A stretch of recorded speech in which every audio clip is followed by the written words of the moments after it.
Bonjour et bienvenue pour la suite de ces cours d'écologie économique. Et pour donner suite au cours précédent sur l'économie locale, nous voudrions aujourd'hui aller dans le fondement de l'économie,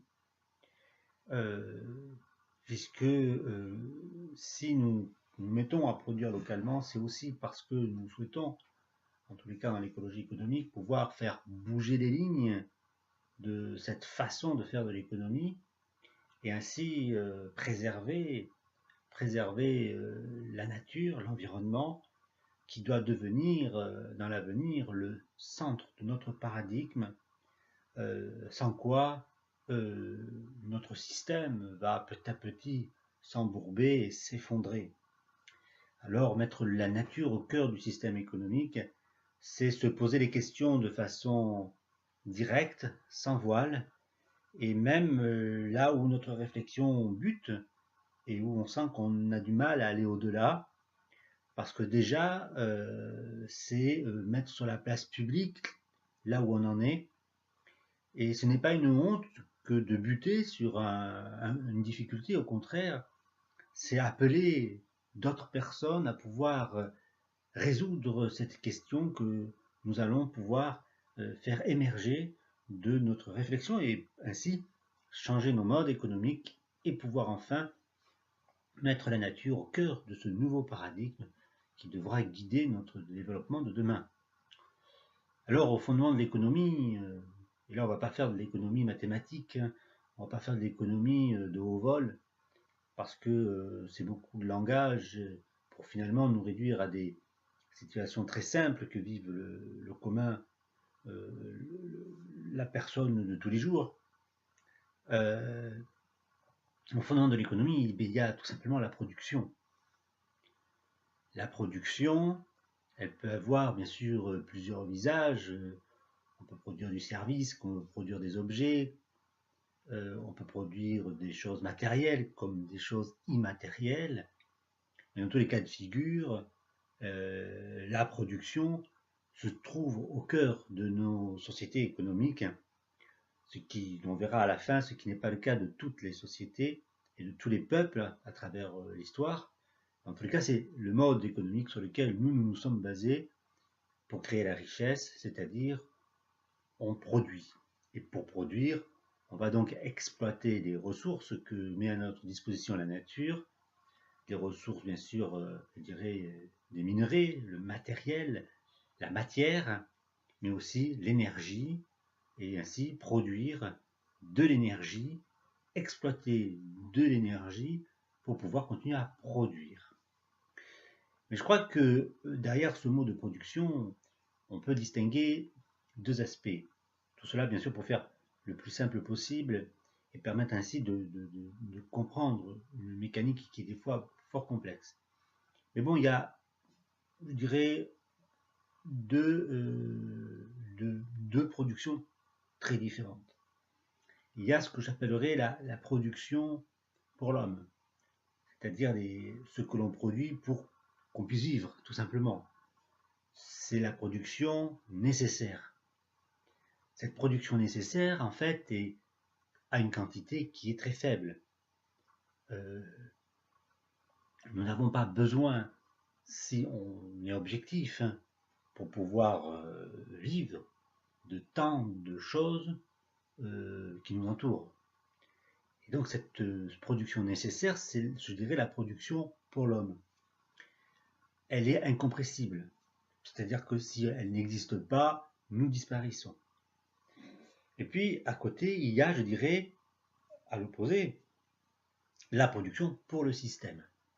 C'est-à-dire que si on ne produit pas ces objets, ces services, c'est le système tel que nous l'avons pensé qui, lui, par contre, va s'effondrer et qui ne pourra plus survivre.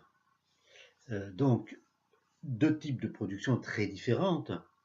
Soit on a une production qui est nécessaire à la survie de l'homme, soit alors nous avons des productions qui ne sont pas forcément nécessaires à la survie de l'homme.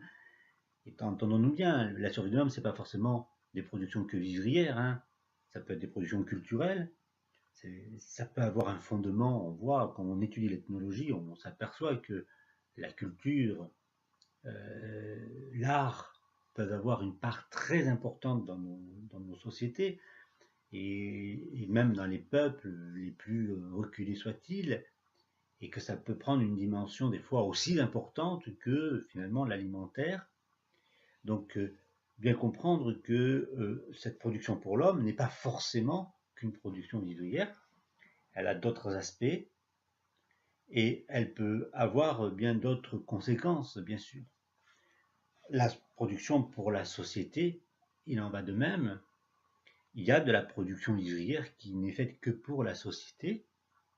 On peut penser à certains produits de luxe, ou soit certaines folies alimentaires transformées, retransformées industriellement, qui n'apportent aucun nutriment bon pour le corps humain, pour la santé humaine, mais qui sont produits en masse et qui finalement génèrent des milliards, et qui sont à nouveau produits que pour continuer à faire fonctionner les usines qui les produisent. Donc, il peut y avoir aussi de ce côté-là des productions vivrières, du côté de la production pour la société. Mais l'idée qu'il faut bien retenir, c'est qu'il peut y avoir donc une production pour l'homme nécessaire et une production pour la société nécessaire pour elle, certainement, mais pas forcément nécessaire pour l'homme. Et donc, aujourd'hui, donc, on ne va pas rentrer dans le type d'objet qu'on produit, réel, irréel, matériel, immatériel. On le fera une prochaine fois parce que c'est assez complexe. Mais la question qu'on se pose face à cette production, c'est finalement comment on accède à ces productions, comment on fait pour acquérir ces productions. Mais quand on veut acquérir une production, si vous voulez acquérir un canapé par exemple, il va falloir le payer tout simplement. Alors le payer, il faudra même que quelqu'un paye le premier, qu'après on peut vous le donner, mais en tout cas il faudra acquérir le premier. Et donc il faudra avoir un moyen d'échange, c'est-à-dire contre ce canapé-là, contre cette chaise-là, contre, je sais pas, cette viande-là, il va falloir que je donne quelque chose en échange pour l'acquérir et l'avoir à moi. Donc ce bien-là qu'on a produit, je demande qu'on me le donne et donc qu'on me le vende. Et pour me le vendre, il va falloir que je sorte de l'argent. Et là, l'argent a, dans ce cadre-là, dans ce cadre précis, on verra que l'argent peut avoir d'autres fonctions, mais en tout cas dans ce cadre-là précis, l'argent a une qualité d'échange. Donc, je vous échange, par exemple, 20 euros contre cette viande. Je vous échange 1 euro, 1,10 €, 1,20 € contre cette baguette de pain. Mais dans tous les cas de figure, on voit qu'il y a donc un échange qui se met en place et que l'argent est un médiateur entre deux individus qui échangent un bien. Et donc c'est ce moyen d'échange. Et donc la question que l'on est tous en droit de se poser, c'est comment on acquiert ce moyen d'échange. Là, avant de répondre à cette question, on s'aperçoit que dans les biens que l'on va acquérir avec ces moyens d'échange, il y aura donc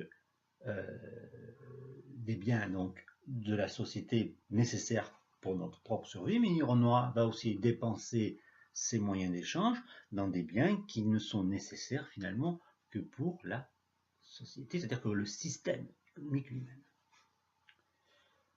Et des fois, ils sont beaucoup plus importants que ceux qui sont pour l'homme. Mais comment on acquiert finalement ces moyens d'échange? Eh bien, la grande majorité des hommes sur la Terre l'acquièrent par le travail, tout simplement. Je pense qu'il doit y avoir au moins 70 à 80% qui ne l'acquièrent que par leur force de travail.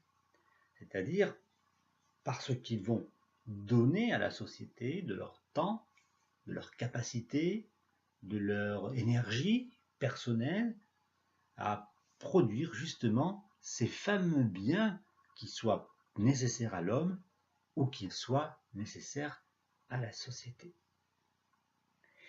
Et donc on voit finalement que sans cette capacité à dépenser, sans cette capacité à échanger, eh bien c'est tout le système qui ne fonctionne plus, tout simplement. Puisque si nous produisons les objets que l'on produit en surnombre et qu'on exploite de façon outrancière l'environnement et la nature, l'énergie que nous donne la Terre, c'est précisément pour permettre non plus simplement à l'homme de survivre, mais bien au système, lui, de survivre. Et donc ça veut dire que la grande majorité des produits que l'on met sur le marché ne sont pas forcément nécessaires à l'homme. Et donc nous consommons pour que la machine continue à vivre, à tel point que à la fin, nous finissons par produire pour produire. C'est-à-dire que la production n'est plus un moyen d'acquérir ce qui nous est nécessaire, mais est un moyen pour faire vivre un système.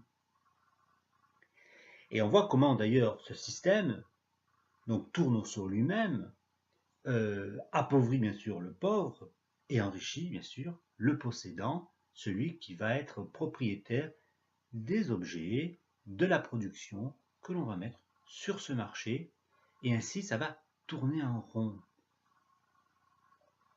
Mais ce mécanisme, voyez-vous, ce mécanisme, eh bien, il épuise la Terre, puisque pour que ça fonctionne, il faut donc non seulement épuiser les ressources terrestres en énergie, il faut exploiter la matière, et notamment la matière minérale, donc à outrance. Or, ces substances-là, pour la plupart d'entre elles, pour ne pas dire pour la quasi-totalité, sont épuisables et non renouvelables. Et en tous les cas, même si on en a encore un certain nombre, il va arriver un moment, et un moment qu'on est en train de connaître pour certaines d'entre elles, où ces matières seront en nombre insuffisant.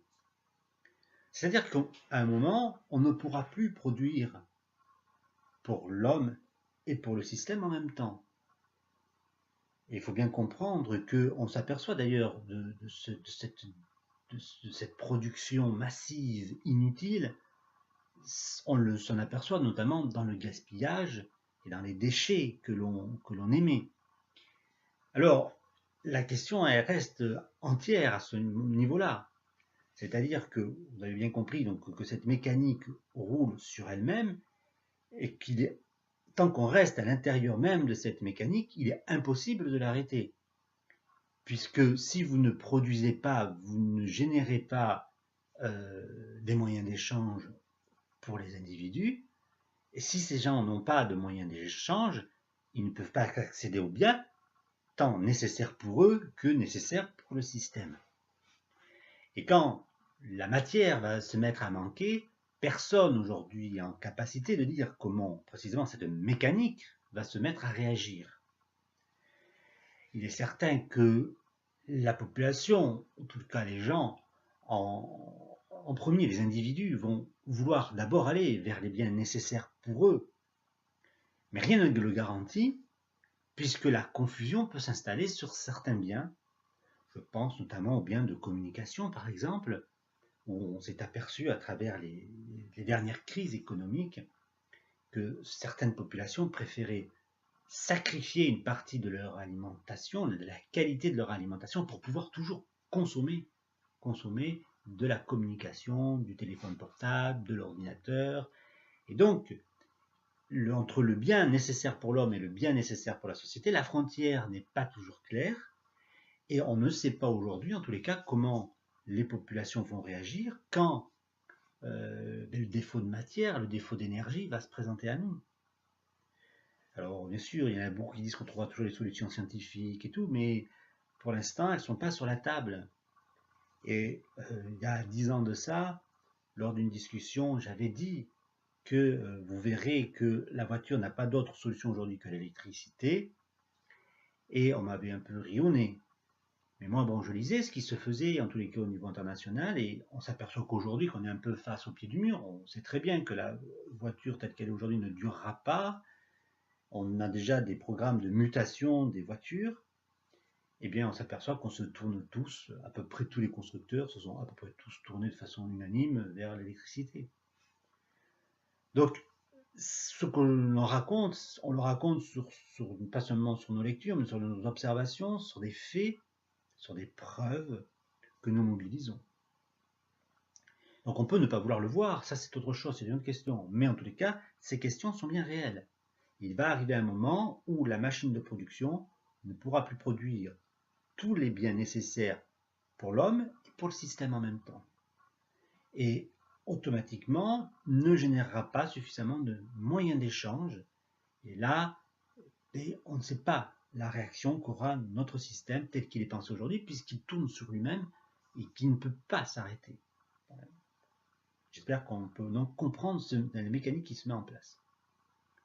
Et donc, je le dirais, quelque part, que l'on soit dans un système européen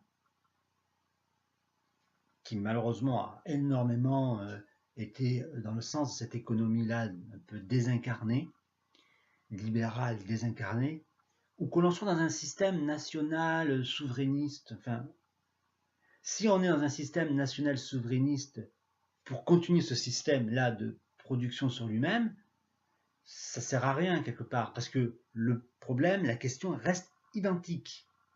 Il sera un moment, quelles que soient nos alliances, quels que soient nos accords internationaux, la machine ne pourra plus s'alimenter elle-même.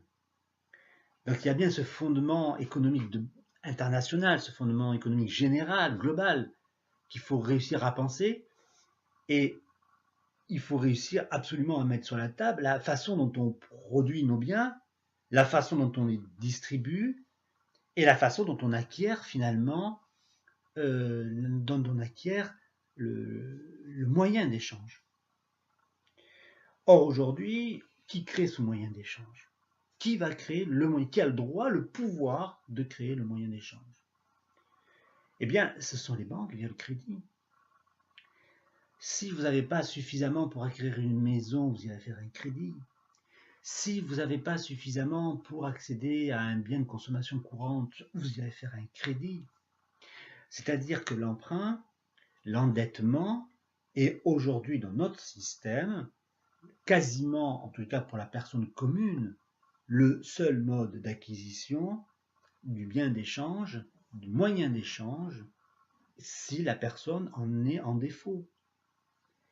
Alors, c'est donc ce moyen-là qui est retenu, c'est-à-dire, en fait, on va produire par le remboursement de l'endettement la richesse, la monnaie que nous avons créée de façon, je dirais, scripturale. On dit scripturale, c'est une ligne sur un ordinateur, mais c'est ça, c'est-à-dire on a créé ça quelque part, on l'a créé de rien. Quel que soit le mécanisme qu'on mette derrière, on a créé une richesse qui n'existait pas. Et que la personne, via son travail et ses remboursements, vont rembourser, vont finalement créer au fur et à mesure. On a devancé la création d'une richesse. Quelque part, ça se passe dans ce mode-là. Mais il faut bien comprendre une chose, c'est que l'endettement tient les personnes. Quand vous êtes endetté, vous êtes tenu. Vous êtes tenu de toujours produire.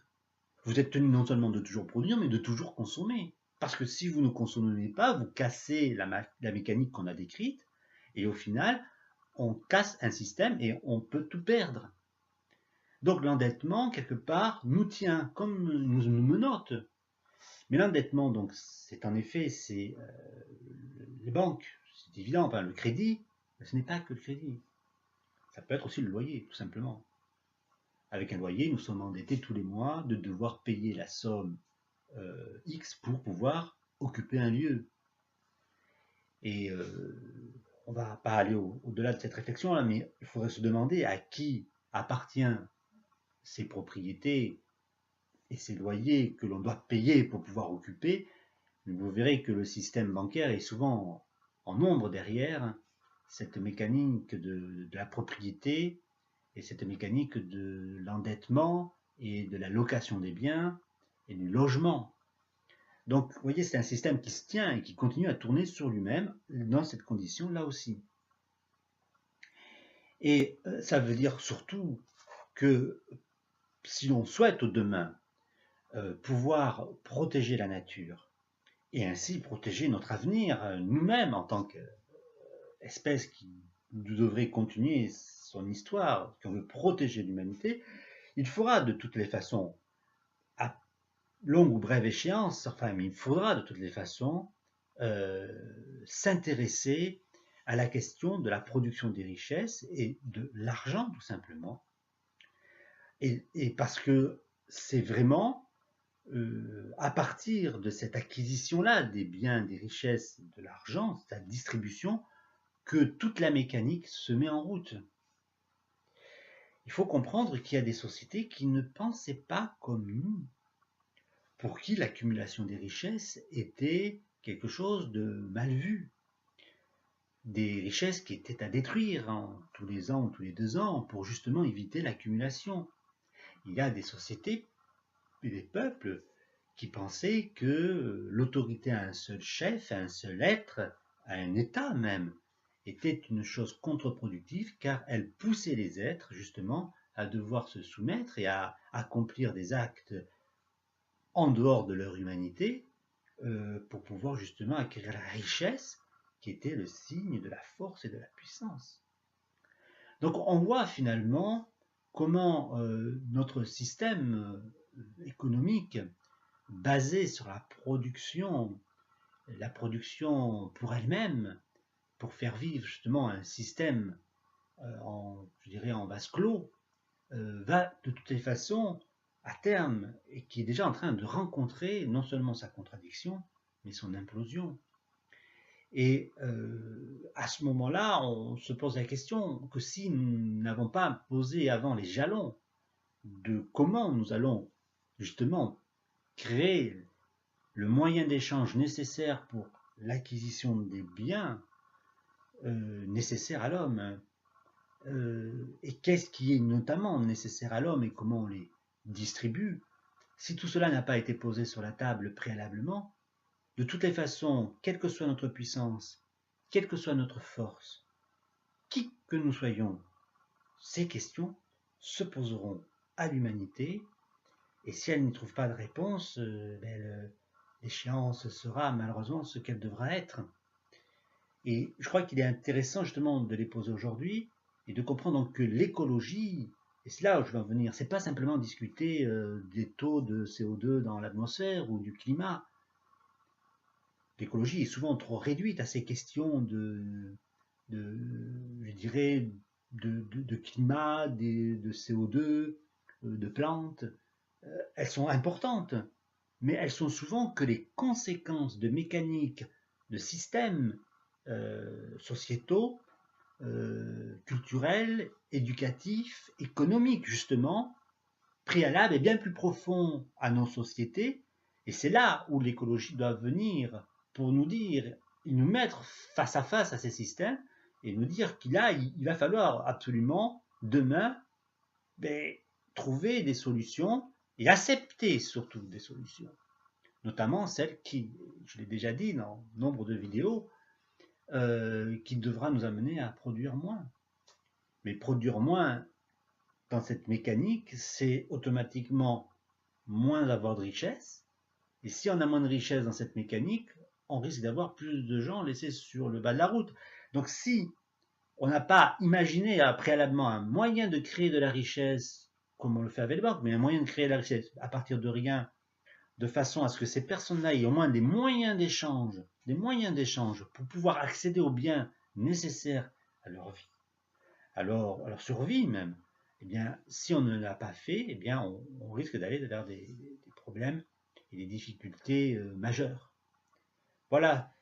Alors c'est sur cette note-là, économique bien sûr, et on reviendra dessus dans les prochains cours d'écologie économique, que je vais vous quitter. Je vous dis à très bientôt. Au revoir et merci.